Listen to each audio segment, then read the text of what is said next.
Welcome to Mr. Phantom, where fear hides in every shadow and chilling tales come to life. Before we start, make sure to subscribe and like this video to get a scary story every night. Night has fallen. The wind whispers softly through the window, carrying a deep sense of calm. The city lights begin to fade, and the world slowly sinks into silence. Right now, your body feels lighter. Your tired eyes grow heavy, and your breath flows steadily, following the gentle rhythm of the night. There is nothing to rush, nothing to worry about.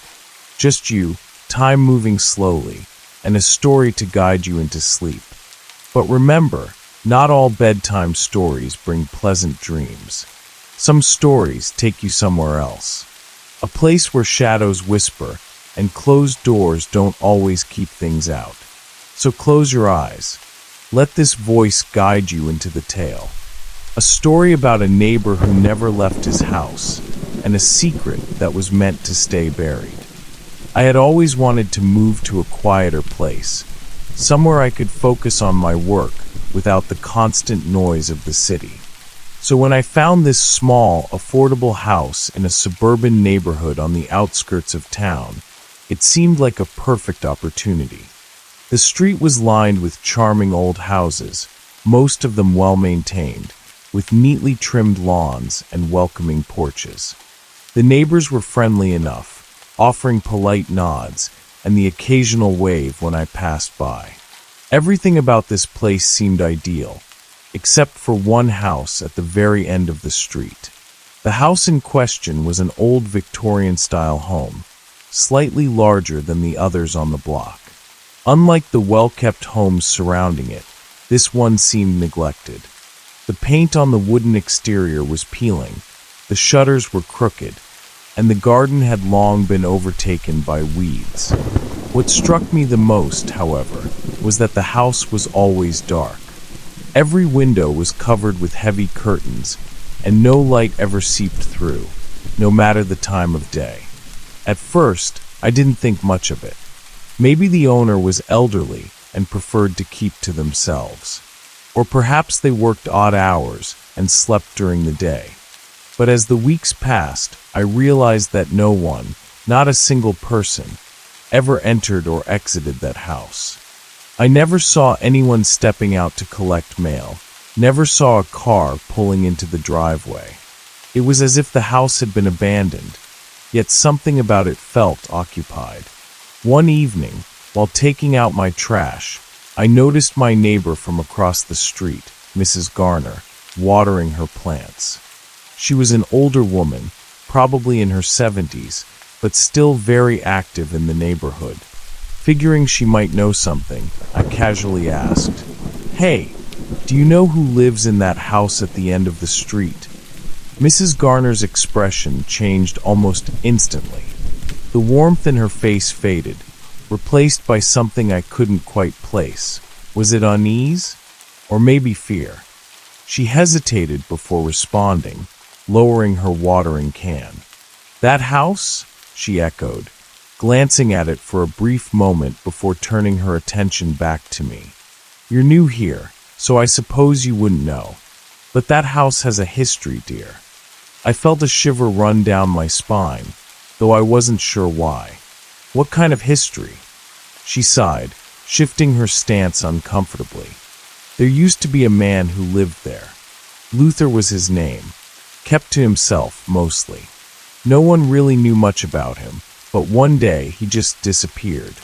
That was about 5 years ago." I frowned. "Disappeared?" She nodded. "Vanished without a trace. The police investigated, but they never found anything conclusive. No sign of forced entry, no struggle. It was as if he simply walked out of his home one night and never came back. That didn't sit right with me. So, if he disappeared, then who's living there now?" Mrs. Garner hesitated again before lowering her voice. "That's the thing. No one really knows. The house was supposed to be empty, but some people claim they've seen movement inside. A shadow passing by a window, a a flicker of light in the dead of night. But every time someone goes to check, there's nothing there. Just an empty, locked-up house. I felt my stomach tighten. "You're saying it might be haunted?" I asked, half-jokingly. She chuckled, but there was little humor in it. "Oh, I wouldn't go that far. But something about that place isn't right. You do best to stay away." I thanked her for the information, but my curiosity had only grown. That night, I found myself staring out my bedroom window, looking down the street toward the mysterious house. It stood there, silent and imposing, a dark figure against the night sky. The longer I stared, the more uneasy I felt.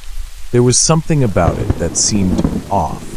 Then, just as I was about to turn away, I saw it. A shift in the darkness. A movement behind one of the upstairs windows. It was quick, almost imperceptible, but I knew what I had seen. Something, was inside that house. I blinked, trying to focus, but the window remained dark. Maybe it had been my imagination. Maybe I was just letting Mrs. Garner's story get to me. But deep down, I knew better. That house wasn't empty, and whoever, or whatever, was inside had just noticed me too. I told myself it was nothing, just a trick of the light, a shadow from a tree swaying in the wind. But no matter how much I tried to rationalize what I had seen, I couldn't shake the feeling that something, had been watching me from that upstairs window. The thought lingered in my mind the entire next day. Even as I went about my normal routine, making coffee, answering emails, and trying to focus on work, my thoughts kept drifting back to that house at the end of the street. It felt ridiculous. I had never been the type to get spooked easily, but something about that house gnawed at me. By the time evening rolled around, my curiosity had gotten the better of me. I decided to take another walk past the house, just to see if I noticed anything unusual. Maybe I'd been overthinking everything. Maybe if I saw the house up close again, I could finally put this nonsense to rest. The air was cool as I stepped outside, the last traces of sunset fading into the horizon. The neighborhood was quiet, as it always was, with only the occasional distant bark of a dog or the rustling of leaves in the gentle breeze. As I approached the house, I slowed my steps, taking in every detail. The porch was covered in dust and dried leaves, as if no one had stepped foot on it in years. The windows were still hidden behind heavy curtains, preventing any glimpse of the interior. The mailbox was empty, no signs of life. And yet, I felt it again. That same, eerie sensation I had the night before. The distinct, almost tangible awareness that I was being watched. My skin prickled as I glanced up at the second-floor window where I had seen the movement. This time, there was nothing, just darkness. I swallowed hard and took a deep breath. "Hello," I called out, my voice barely above a whisper. Silence. I waited, my heart pounding, but there was no response. No flicker of movement, no shifting shadow behind the curtains. Just when I was about to turn away, a noise made me freeze in place. A soft but deliberate tap against the glass of the second-floor window. I took an involuntary step back, my breath catching in my throat. The tapping continued, slow, methodical, as if someone were deliberately trying to get my attention. Every instinct in my body screamed at me to run, but my feet felt rooted to the spot, my mind racing with possibilities. Was it an animal? A trick of the wind? Or was something, actually in there, staring back at me? Then, as suddenly as it had begun, the tapping stopped. I stood there, chest rising and falling rapidly, waiting for something else to happen. But the house remained silent. I had had enough. I turned on my heel and hurried back toward my house, my pulse hammering in my ears. I didn't dare look back. Once inside, I locked the door behind me and pressed my back against it, exhaling shakily. My rational mind told me it was just my imagination, that I had let my curiosity get the best of me. But my gut told me something else. Someone was in that house, and they knew I was watching. That night, I struggled to sleep. Every creak of my old house, every distant noise from outside set my nerves on edge. My mind kept replaying the sound of that tapping over and over again. At some point, exhaustion must have won because I drifted off into an uneasy sleep. Then, in the middle of the night, something woke me up. A sound. At first, I thought I had imagined it. But then I heard it again, tap, tap, tap. I bolted upright in bed, my breath catching in my throat. The sound wasn't coming from my window this time. It was coming from the wall. The wall that separated my house from the empty house next door. I held my breath, straining to listen. The tapping was faint but unmistakable, 3 slow, deliberate knocks against the wall. I clenched my hands into fists, trying to suppress the growing sense of dread washing over me. This wasn't possible. The house was supposed to be empty. Was someone inside right now, knocking on the other side of the wall? I slowly got out of bed, my movements careful and deliberate. My heart pounded in my chest as I crept toward the wall, placing my ear against it. Silence. Maybe I had imagined it. Maybe I was letting paranoia get the best of me. I stayed there for a few seconds, holding my breath. Then, just as I was about to pull away, tap, tap, tap, right against my ear. I stumbled back, nearly tripping over my own feet as panic surged through me. My entire body felt ice cold. This wasn't normal. I needed to do something.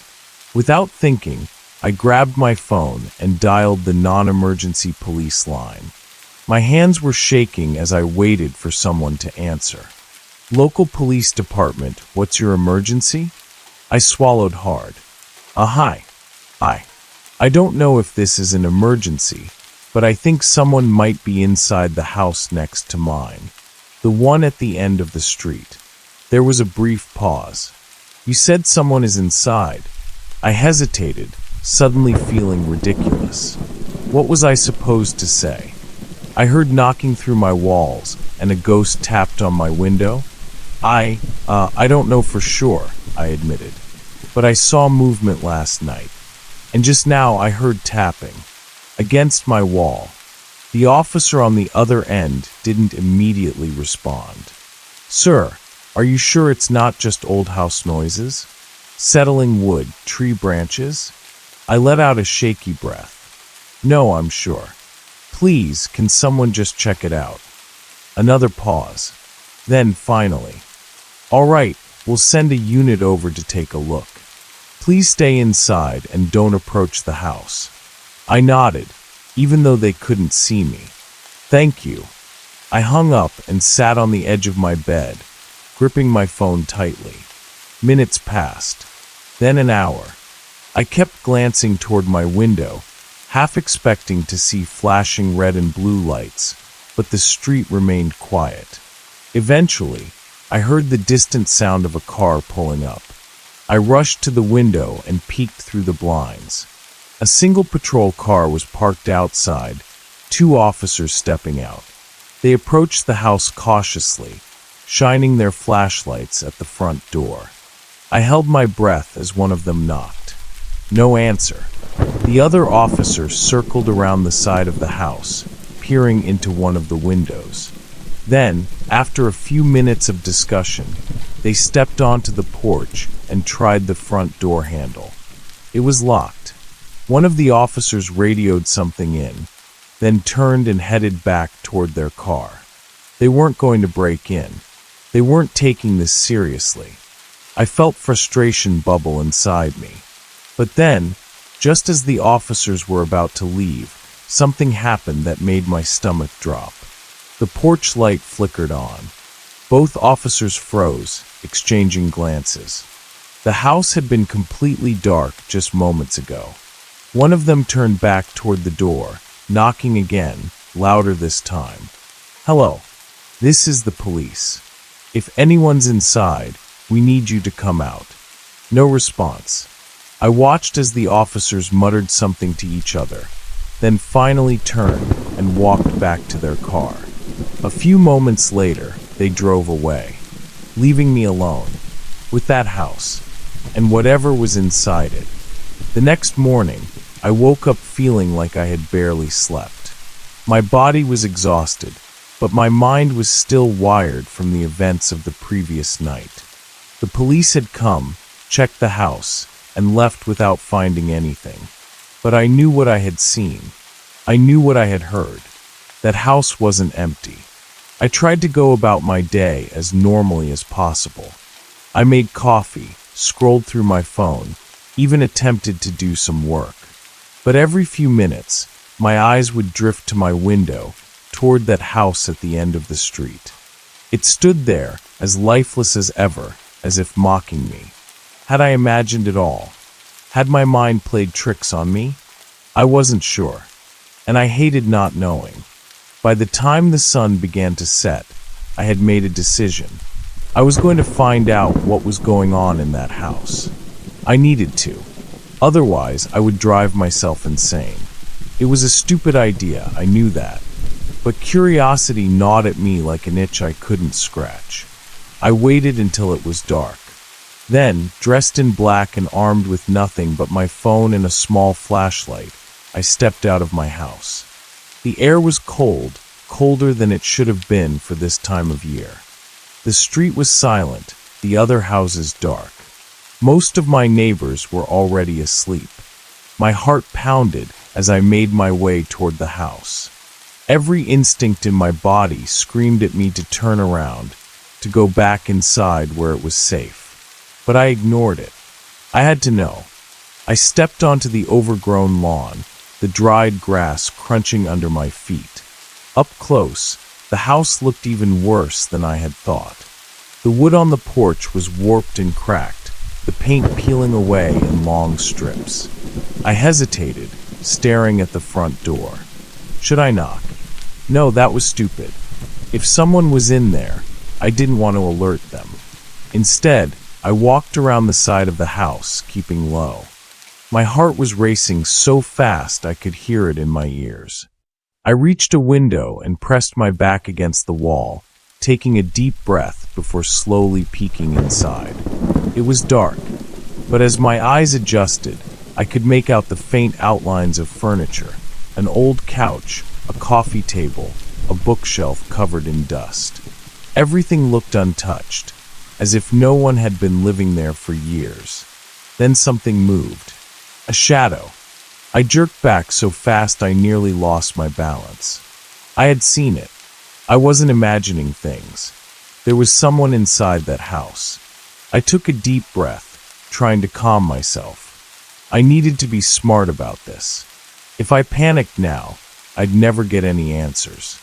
I crept further along the side of the house, toward the back. There was another window, this one slightly open. I hesitated for only a moment before gripping the bottom of the frame and carefully pushing it up. The window groaned in protest. I froze, holding my breath. Silence. After a few seconds, I lifted myself up and climbed inside. I landed softly, crouching low as I took in my surroundings. The room was a kitchen. The counters were covered in dust, the sink filled with stagnant water. The air was thick, heavy, like the house had been sealed shut for years.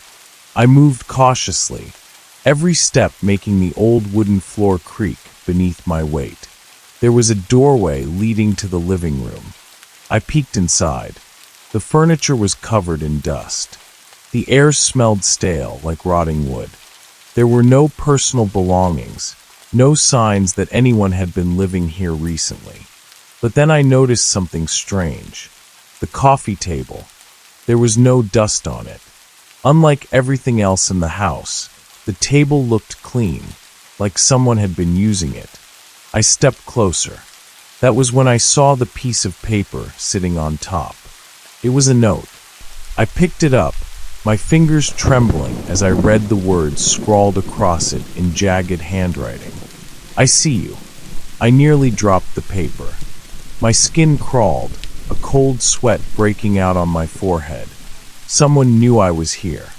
I spun around, my eyes darting to every shadowed corner of the room. Silence. But I wasn't alone. I could feel it. A sudden creak came from the hallway. My breath hitched. Someone was in here with me. I turned off my flashlight and pressed myself against the wall, straining to listen. Another creak. Closer this time. Footsteps. Slow. Deliberate. Coming from the hallway that led to the front of the house. I had two choices. Run for the window or hide. I chose the latter. There was an old wooden cabinet near the fireplace. I slipped inside, pressing my back against the rough wood, my heart hammering so hard I thought it would give me away. The footsteps stopped. I held my breath. For a few agonizing moments, there was only silence. Then, something tapped against the cabinet door. Tap, tap, tap, right where my head was. I squeezed my eyes shut, willing myself not to scream. Whoever was out there, they knew I was inside, and they were playing with me. Minutes passed, maybe hours. I couldn't tell anymore. Then, finally, the footsteps retreated. I waited, and waited. Only when I was sure I was alone did I slowly push open the cabinet door. The room was empty, but the note on the table was gone. I didn't waste another second. I bolted for the window, climbed out, and ran all the way back to my house without looking back. I locked the door behind me, my body shaking uncontrollably. I had gone looking for answers, but I had found something else instead, and now it knew where I lived. I barely slept that night. My mind kept replaying every horrifying detail from inside that house. The untouched coffee table, the note that had disappeared, and worst of all, the slow, deliberate tapping on the cabinet door. Who had been in that house with me? And how had they known I was there? As the sun rose, the questions only multiplied. But the worst part wasn't what I had seen. It was the sinking, gut-wrenching feeling that followed me home. I wasn't alone anymore. The morning was quiet. Too quiet. Usually, I could hear the sounds of distant traffic or the occasional bark of a neighbor's dog. But today, everything felt off. Even the birds were silent. I made coffee with trembling hands, forcing myself to go through the motions of a normal routine. Maybe if I acted like nothing had happened, I could convince myself I had imagined it all. But deep down, I knew better. As I sipped my coffee, my gaze drifted toward my front window. The house at the end of the street sat in the morning light, looking just as abandoned as ever. But something was different. The curtains on the second-floor window, the one where I had seen movement before, were open. My breath caught in my throat. Someone had been watching me. The coffee cup nearly slipped from my grasp as I backed away from the window. My brain scrambled for logic, for any explanation that didn't involve the dark, twisting fear creeping up my spine. Maybe the police had come back? Maybe they had searched the house and left the curtains open? But I knew that wasn't true. I had checked the police reports online. There had been no official entry into that house since the first officers came and left, which meant someone else had done it. And they had done it after I left. I tried to shake it off. Maybe it was a prank. Maybe some homeless person had been squatting there, moving things around when I wasn't looking. But as the day dragged on, the uneasy feeling never left. I kept hearing things. Small, almost imperceptible noises. A faint tapping sound, like someone was testing the walls of my house. Footsteps when I knew I was alone. At one point, I could have sworn I heard breathing just outside my bedroom door. But every time I checked, there was nothing there. By the time night fell, I was at my breaking point. I needed to do something. Calling the police again was pointless. They had already dismissed my concerns once. If I called back, what would I even tell them? That I was hearing noises? That my neighbor's house was creeping me out? They'd laugh me off the phone. So, I did the only thing I could think of. I set up a camera. I had an old security camera I had never bothered to install before. It wasn't fancy, but it worked. I placed it near my living room window, aimed directly at the house. If anything or anyone moved inside, I would catch it on film. For extra precaution, I locked every door and window in my house. Double-checked them, triple-checked them. Then, I sat in my living room waiting. Hours passed. Nothing. Midnight came and went. Still nothing. I was just beginning to think I had let paranoia get the best of me when my phone buzzed. A motion detection alert from the camera. My stomach dropped. With shaky fingers, I opened the app and played the recorded footage. At first, I saw nothing. Just the house, dark and lifeless like always. But then, a figure. A man, standing just inside the second-floor window. Watching my house. Watching me. My body went cold. The figure didn't move. Didn't blink. Just stood there, barely visible through the shadows. I zoomed in on the footage, trying to make out any details. But the face was shrouded in darkness. Then, as if sensing me watching him, the figure did something that made my entire body seize with fear. He lifted his hand and began tapping on the window. Tap, tap, tap.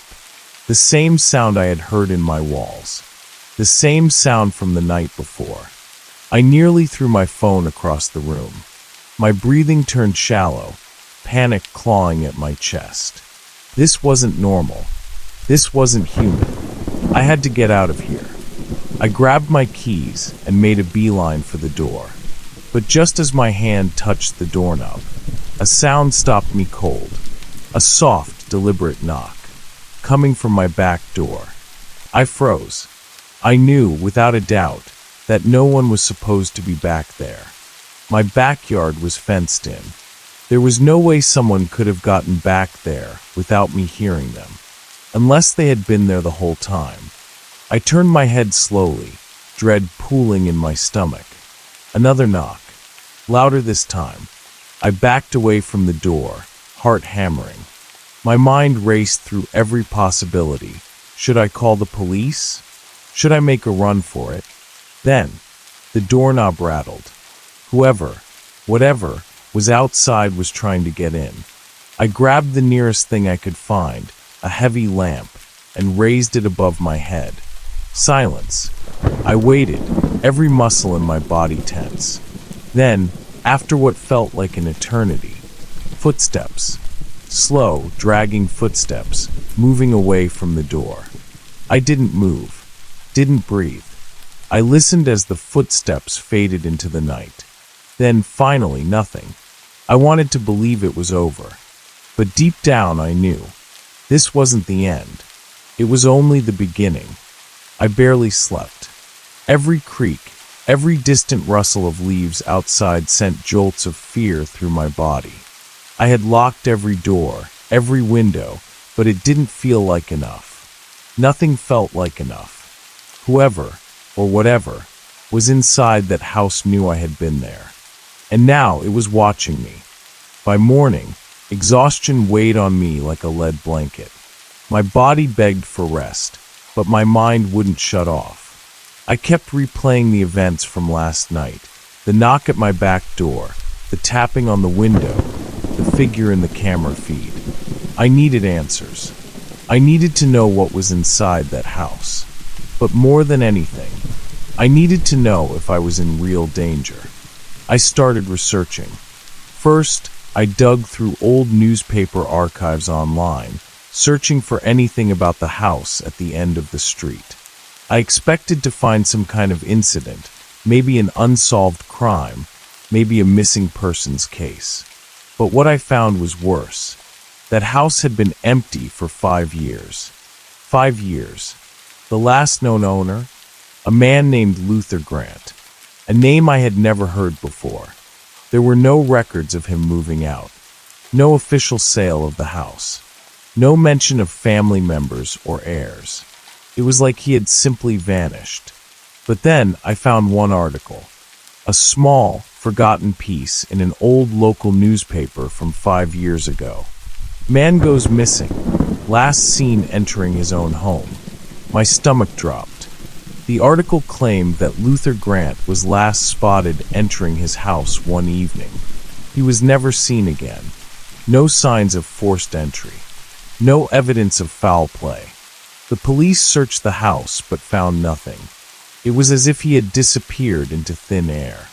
I leaned back in my chair, my mind racing. Was Luther Grant still in that house? Had he been hiding there this entire time? Or was he dead? I had to go back. I knew how insane it was, how dangerous.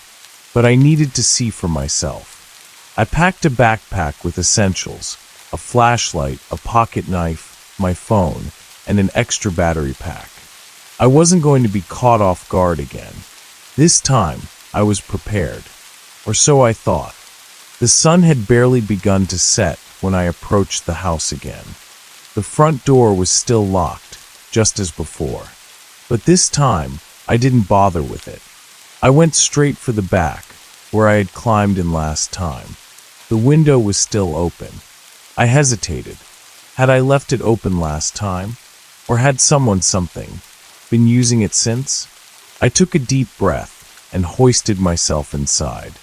The kitchen was just as I had left it, dusty, decayed, and reeking of stagnation.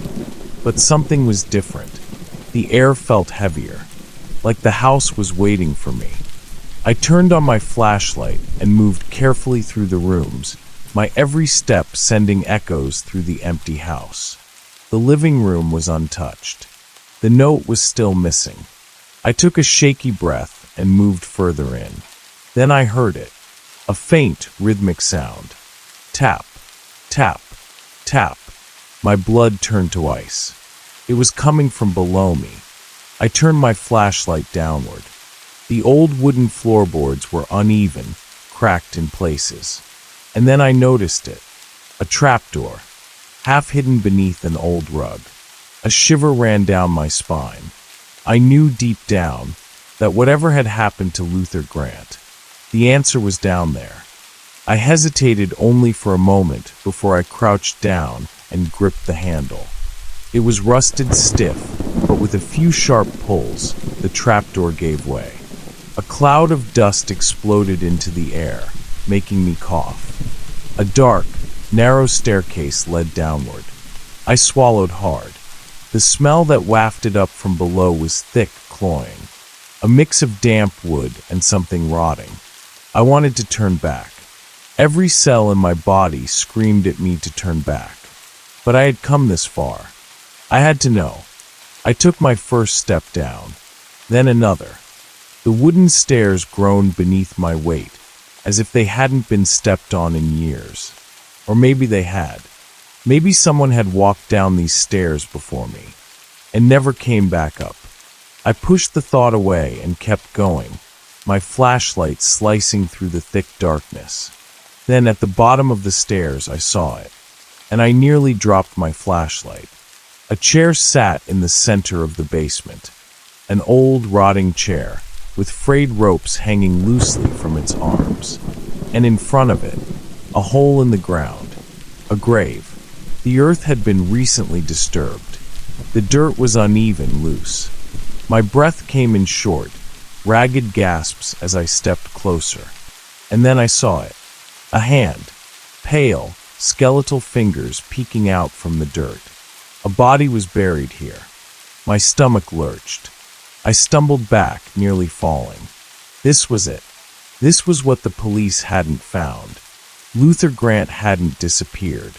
He had been murdered, and buried right here, in his own basement. A creak, from above me. I snapped my head upward. my flashlight trembling in my grip. Footsteps. Slow. Deliberate. Someone was in the house. I wasn't alone anymore. Panic surged through me.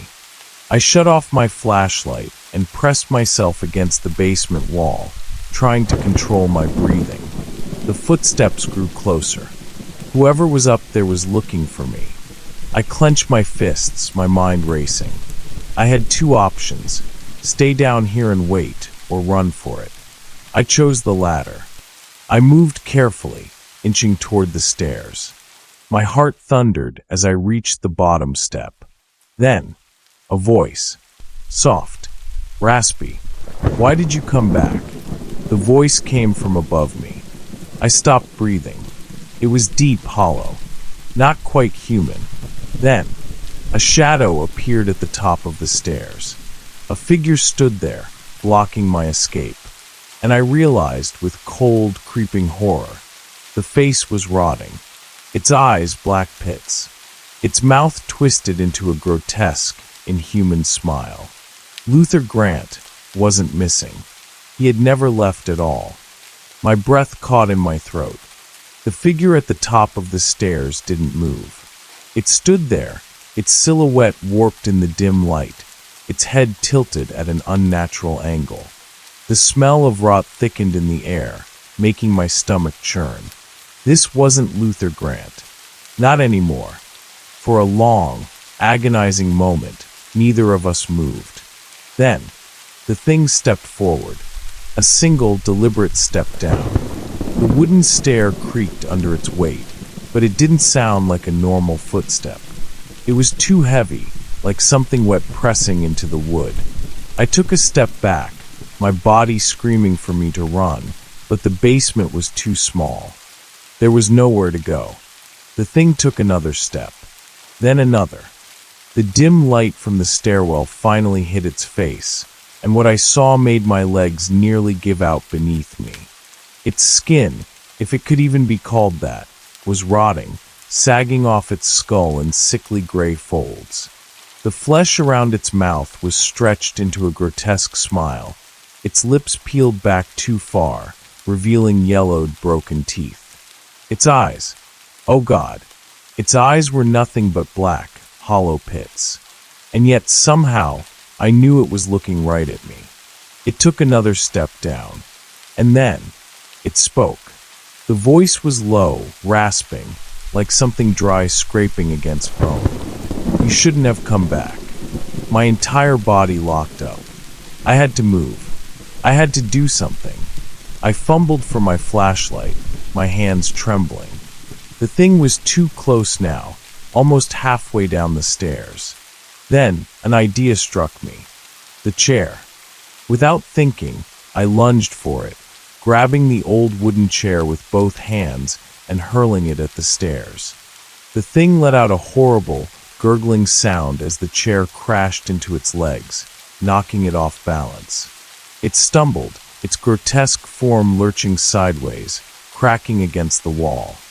I didn't wait to see what happened next. I ran. I scrambled up the stairs, my feet barely touching the steps. I hit the trapdoor hard, shoving it open and tumbling into the kitchen. Behind me, I heard something slithering against the walls. I turned, just for a second. A hand, pale, rotted fingers curling against the top step, pulled itself up. I didn't stop. I ran for the back window, the one I had climbed through before. My hands fumbled against the frame as I hauled myself up, kicking my legs frantically.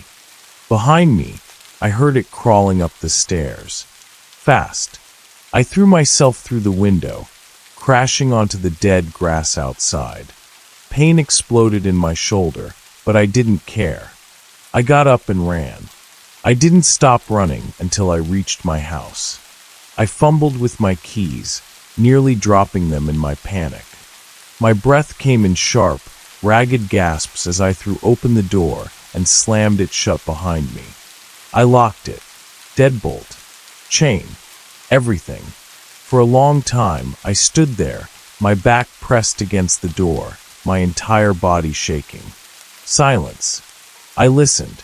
The night was still. Nothing followed me. Nothing chased me. But I wasn't stupid enough to think it was over. I checked my security camera.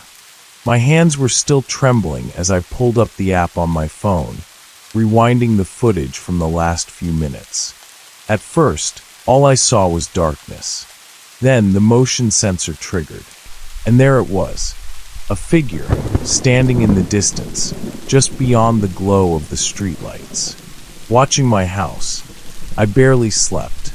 Again, every time I closed my eyes, I saw its face, the stretched, peeling skin, the black, empty sockets. I had seen many horrifying things in my life, but this was wrong. By morning, I knew I had to do something. I couldn't just sit here, waiting for it to come back. I needed help, and I knew exactly where to go. I drove straight to the police station. I half expected them to dismiss me again, to tell me it was just my imagination. But when I told them about the trapdoor, when I told them I had seen a body buried in the basement, everything changed. The officer in charge stiffened. He exchanged a glance with his partner before turning back to me. "Stay here." They called in a team, and within the hour, they were at the house, armed and ready. I wasn't allowed inside, but I didn't need to be. I watched from a distance as the police searched the house. They were down there for a long time, and then finally they came back up, and their faces told me everything. Something was down there, something real. They recovered the body. Luther Grant, or what was left of him. His corpse had been buried beneath that basement floor for 5 years. 5 years. The same amount of time that house had been empty. The same amount of time people claimed no one lived there. The police wrapped up the investigation quickly. The official report stated that Luther had been murdered, though by who they couldn't say. No fingerprints. No evidence. Just a rotting corpse buried beneath his own home. They asked me questions. A lot of questions. Had I seen anyone else? Had I noticed anything strange? I told them about the tapping, the figure in the window, the thing I had seen in the basement. They didn't believe me. They chalked it up to fear, stress, paranoia. And maybe I wanted to believe that too. Maybe I wanted to believe that it had just been my imagination. But then, that night, as I checked my security camera again, I saw it. A figure, standing at the end of my street. Not moving, not leaving, just watching. And deep down I knew. Luther Grant was dead. But something else, something worse, had taken his place. I sat there, staring at my phone screen, my breath shallow and uneven. The figure on my security camera didn't move. It just stood there, right at the edge of the street, barely illuminated by the flickering glow of the street lamp. I tried to tell myself it was just some random person walking through the neighborhood, maybe a late-night jogger, maybe a lost drunk. But I knew better.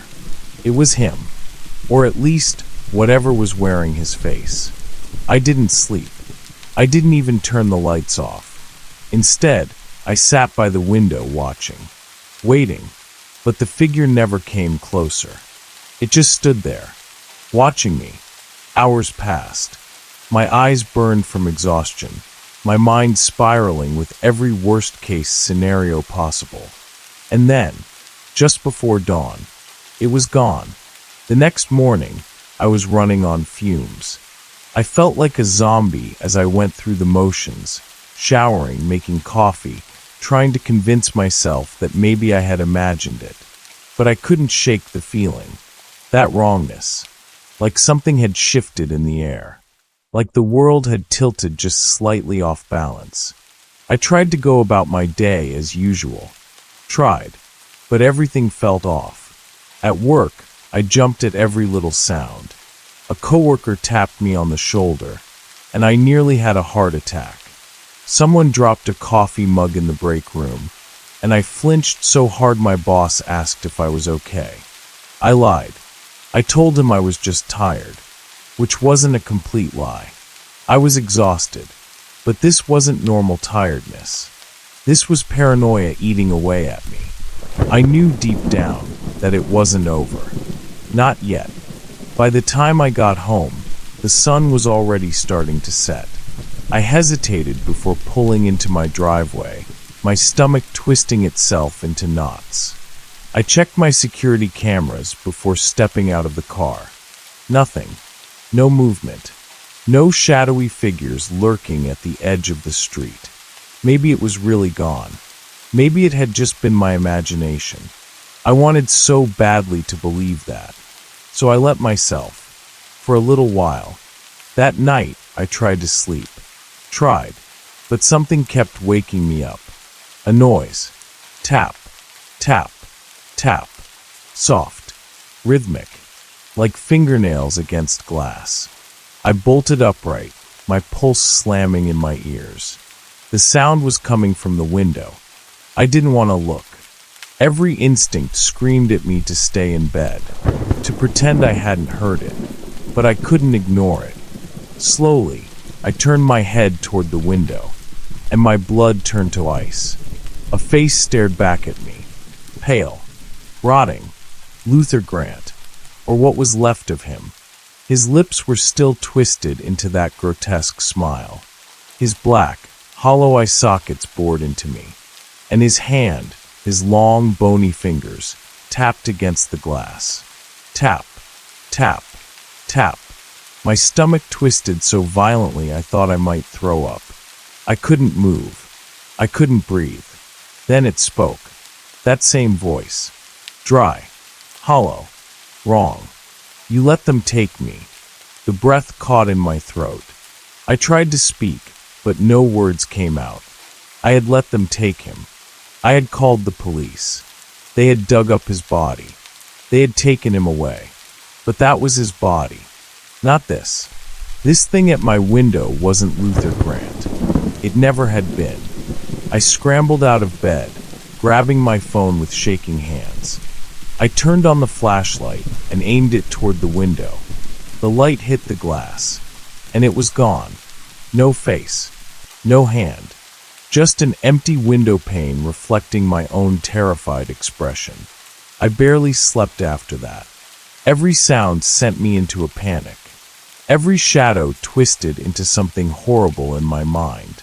But the worst part, the absolute worst part, was the fact that when I checked my security camera the next morning, it had caught nothing. No figure. No face in the window. No tapping. Like it had never happened at all. But I knew. I knew what I had seen. And I knew it was still out there. Watching. Waiting. And now, it knew exactly where I lived. I didn't go to work the next day. I couldn't.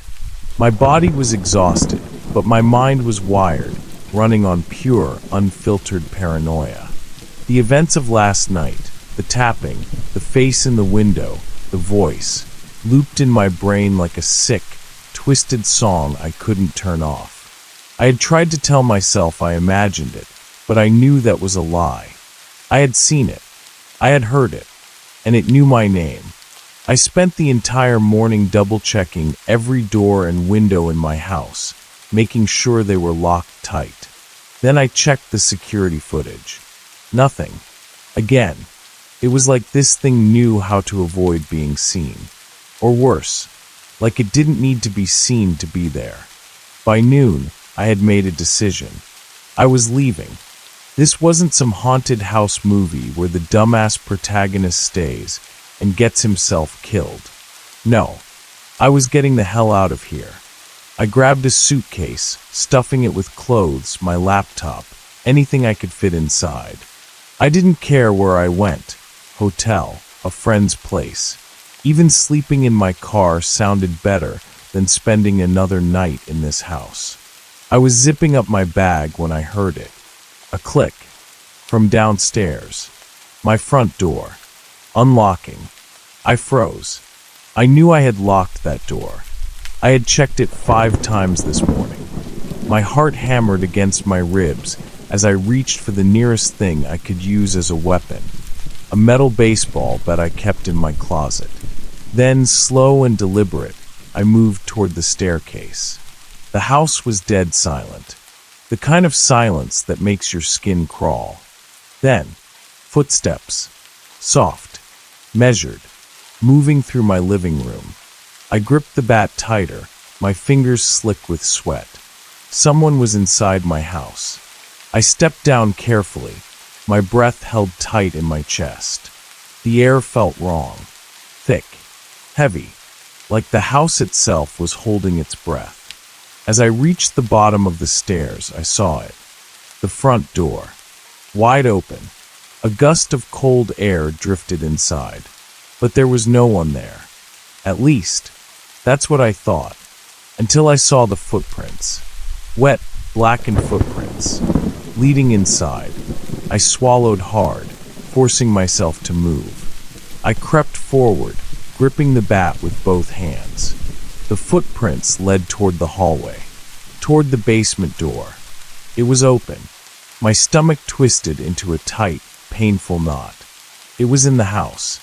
I stood there, my body frozen between two equally terrible choices. Do I go down there? Or do I turn around and run? I should have run. I wanted to run. But something in me, some deep, irrational part of my brain whispered, "You have to see." So I stepped forward, and I looked down the basement stairs. At first, I didn't see anything. The basement was dark, the weak light from the kitchen barely reaching down the steps. Then, movement, a shape standing just out of reach of the light. Tall, motionless, watching me, and then it stepped forward. The dim glow from the kitchen finally hit its face, and my entire body locked up. It was Luther Grant, or at least what was left of him. His body was bloated and rotting, his skin peeling in gray, wet strips. His mouth was still twisted into that horrible smile, and his hollow sockets bored into me. But the worst part, the thing that made my stomach drop, was the mirror image. Because now that I saw him in the light, I realized something. He didn't just look like Luther Grant. He looked like me.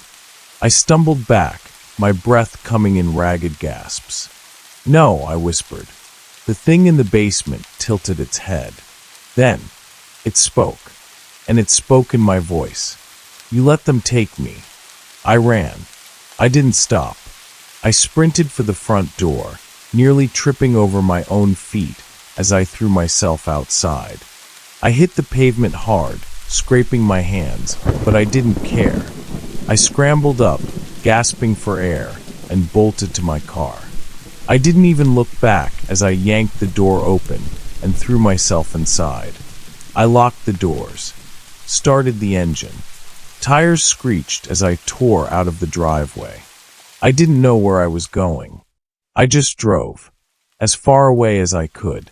I checked my rearview mirror once, just once, and I saw it, standing in my doorway, watching me leave. I didn't go back. Not ever. The police followed up with me a few days later, telling me the house had been cleared. Nothing was there. No footprints. No basement door left open. No sign of anyone. Like it had all been in my head. But I knew. I knew what I had seen. I knew what I had heard. And I knew, without a doubt, that whatever had been in that house was still there. The house is still empty. The real estate listing says it's under renovation, but I know better. Nobody will ever live there again. Not really, because the thing that wears Luther Grant's face, the thing that wears my face, is still waiting, still watching, still hungry, and someday someone else will move in, and the tapping will start again. The night grows deeper, and the world outside fades into silence. The story has ended, but its whispers may still linger in the corners of your mind. Maybe you'll forget it by morning, or maybe you'll remember it just as you're about to close your eyes. For now, let yourself drift into sleep. Feel your breath slow, Your body sink into comfort, and your thoughts become lighter. The darkness is gentle, wrapping around you like a soft embrace. You are safe. You are at peace. Before you go, tell me, what do you think really happened in that house? Was it just a lingering spirit, or something much worse? Share your thoughts in the comments. And if you enjoy stories like this, don't forget to like the video and subscribe for more tales to accompany your nights. Sleep well if you can.